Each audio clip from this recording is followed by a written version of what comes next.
Election season is well and truly upon us. This is Karan Dev on the Think Tanks podcast.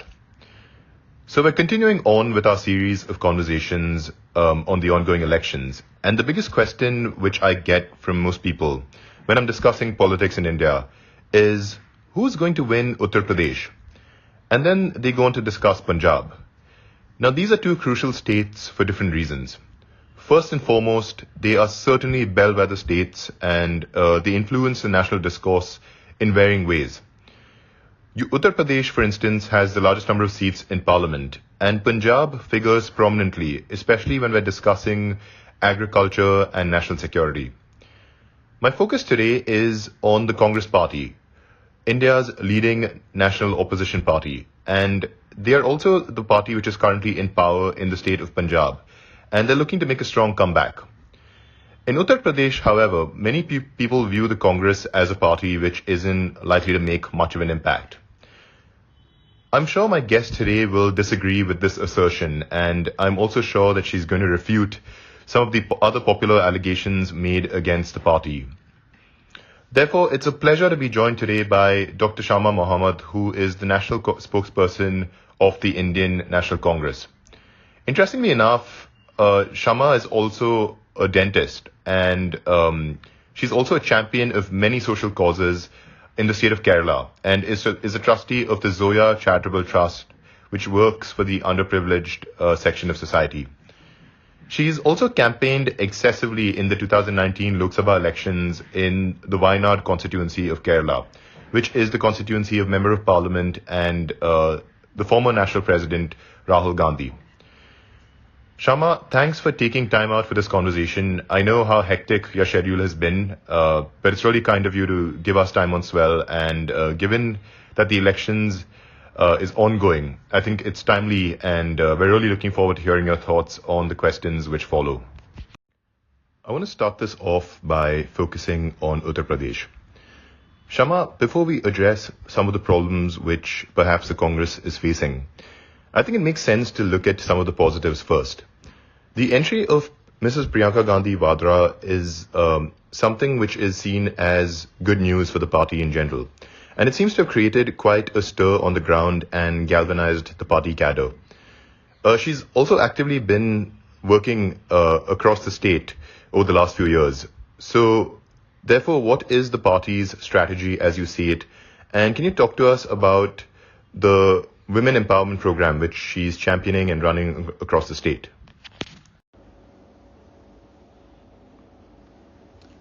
So, thank you for inviting me on this, Karan. The most important thing is, I believe there is a huge change in Uttar Pradesh. Never before in the history of India have you heard of this 40% reservation for women in an assembly election, or for that matter, any election. So she said she promised, and she is delivering by giving 40% of the tickets to women in Uttar Pradesh. And because she felt that since India is 49% women and 51% men, why not? And that itself is the change which we are going to see, and that's the game changer this time in Uttar Pradesh elections. Everybody is counting us out, but you will see that there will be a huge change. One of the tickets given is to the mother of the Unnao rape victim. And because she understood what is law and order, what were the issues when the girl was allegedly or now raped by an MLA called Kuldeep Singh Sengar, who is from the Bharatiya Janata Party. Initially, when this girl went to file her FIR, it was not taken in. Police were with the MLA.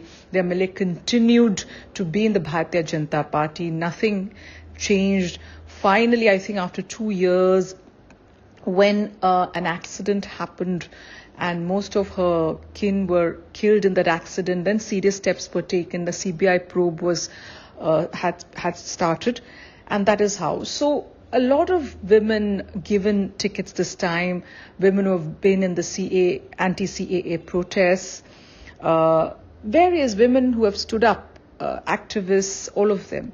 And she has promised to give reservation for women in government jobs, private jobs. There will be women getting scooties who are going to go to colleges and various other important things. So this itself is empowerment of women. I think India needs that, and India needs a leader like Priyanka Gandhi Vadra, who is very charismatic. And like you mentioned, the cadres are very enthused after she has come in. Cadres, in fact, not just in Uttar Pradesh, but all over India are very, very happy about her and the way she moves politically and the way she speaks and the way she encourages each and everyone in the party.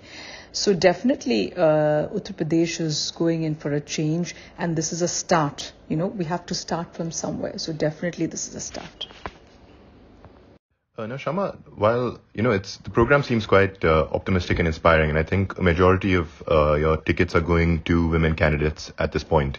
I've also noticed that candidates such as, the Unnao rape victim's mom, for example, and activists, tribal activists, etc., are getting seats and representation. However, it still remains to be seen how this is going to really impact in terms of the voting outlook or the way voters are going to react. Because back in 2017, you allied with the Samajwadi Party, who isn't with the Congress at this point, and they've gone ahead and allied with the RLD as we know it. So there are various ways to sort of look at this, but how do you see the Samajwadi Party and RLD coming together? Is this an opportunity or a threat? Is that going to cut into the votes of the Congress at this point? Karan, as you know very well, India is a democracy, and we are a parliamentarian sort of democracy, unlike the United States, which is a presidential form. So you can have multiple parties in India like Israel has. So anybody has the right to fight elections. Anybody has the right to form alliances. Those are everybody's right. Yes, last time we formed an alliance with the Samajwadi Party, and it was we have no regrets or any of those things. We formed an alliance, and we lost. And this time, Samajwadi Party has taken, and in fact, us also, they took a decision. We took a decision also to fight elections on our own. And as Mrs. Priyanka Gandhi said, we will see after elections to not allow the Bharatiya Janata Party to come into power. We can form post-poll alliances. So that also will take place, because we do not at any cost want the Bharatiya Janata Party back in power in Uttar Pradesh, as people know what Yogi Adityanath's regime has done in terms of security of women. I still remember when the Hathras rape happened, and when he was questioned on it, Mr. Adityanath, instead of saying, we will look into it and we will see to it the culprits are punished, he said that this is an international conspiracy against him and his state. This is the thought process. Then we have seen more than 3,000 encounters. Can you believe it? Police conducting encounters. They have the license to kill whoever they want to. We have seen policemen get into hotel rooms asking for ID of a businessman, and then the businessman is at around 12 o'clock at night said, I'll give it to you later, and they kill him. Complete breakdown of law and order has taken place in Uttar Pradesh. If anybody does anything wrong, there is no judicial system. They are punished by properties being taken. Complete law has been taken into their hands. There's something called Romeo squads. Girls and boys cannot be together in cafes. You have the Bajrang Dal, the VHP all unleashed over there to do whatever they want. So yes, there are a lot of issues, as you've seen, and of course majoritarian politics, where the minorities are looked down upon. Definitely, these are very, very important things happening, and it is our decision that we want to fight on our own. I don't think there is anything wrong in it. Like I mentioned, everybody in politics as well as in democracy, you can fight fight alone or you can fight with other parties, and that is the prerogative of the party as well as the alliance partners, whoever want to fight or not. So Shama, I'll just follow this up with a couple of questions on Punjab and we can quickly wrap it up. But the resignation of Captain Amrinder Singh and the differences between Mr. Navjot Singh Sidhu and the Chief Minister Chani are factors which could adversely affect the Congress. So, given all of this, what do you think is the major issue which the voters will think about when they think of Punjab? There are a plethora of issues such as fuel prices, corruption, drug addiction among the youth, etc. So, what is your outlook? Karan, the resignation of Amrinder Singh, it happens in any other parties. We saw what happened in Karnataka. Yediyurappa was made to resign. Karnataka, in fact, Operation Lotus was conducted under him, how they pulled down our government there in Karnataka. And they made Yediyurappa to resign. We've seen Uttarakhand with 3 CMs. The third one is Pushkar Dhami right now. They just don't even talk to the MLAs. It's Modi and Amit Shah who decides who's going to be the next CM. There's no discussion. Even Mr. Bomai right now in Karnataka.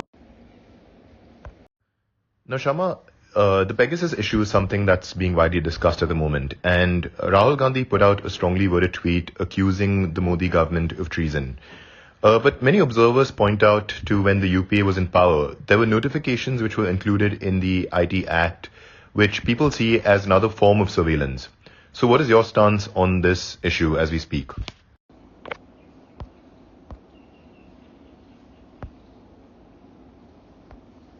So Karan, when it comes to Pegasus, you have to understand the implications over here. First and foremost, a sworn affidavit in the Supreme Court was given by the government of the day denying they purchased this Pegasus, no involvement at all. Number 2, an RTI reply to the Home Ministry said that they have not purchased Pegasus, any of it, from the Israeli company, NSO. The Defense Minister, Mr. Rajnath Singh, also denied, saying that we have not bought this spyware called Pegasus from NSO. So complete denial. And then what we see is now we know that the Supreme Court has put in a committee, has appointed a committee probing the use of Pegasus for spying.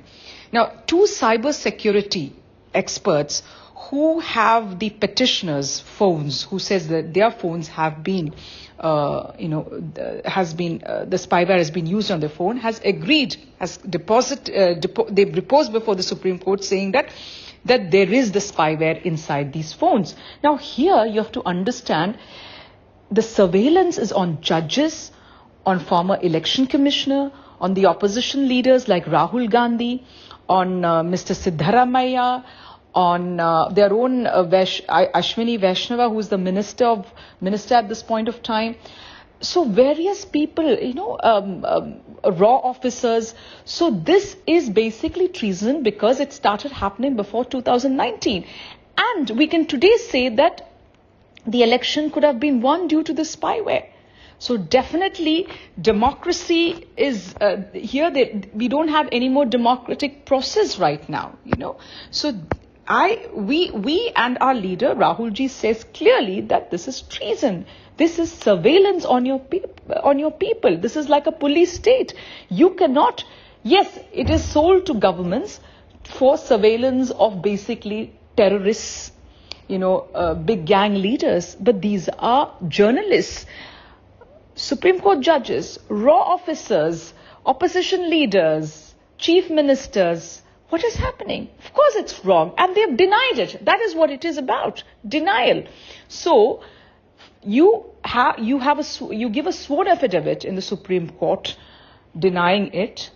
And then there is proof from the New York Times article clearly saying that India has bought it from Israel. And one is buying, definitely, like you might say that, they can buy it, whatever. But the cyber experts have said the petitioners' phones have the spyware, it's been infiltrated by the spyware called Pegasus. So what's the answer for that? So Shama, I understand we're hard pressed for time and unfortunately we have to draw this conversation to a close, but it's been Wonderful connecting with you on Swell. There are a lot of questions which are on people's minds about the Congress and the future of the Indian opposition at large. So I hope we can have you back for another rapid fire conversation on Swell. Up until then, I just want to thank you so much again for giving us your time. And this has been a fascinating conversation, and I hope we can continue it soon. Thank you so much, Shama, and all the best for the elections. Thank you so much for inviting me, Karan, and I thoroughly enjoyed it. Let's call me another day, and then we can do another rapid fire. Thank you so much. Bye.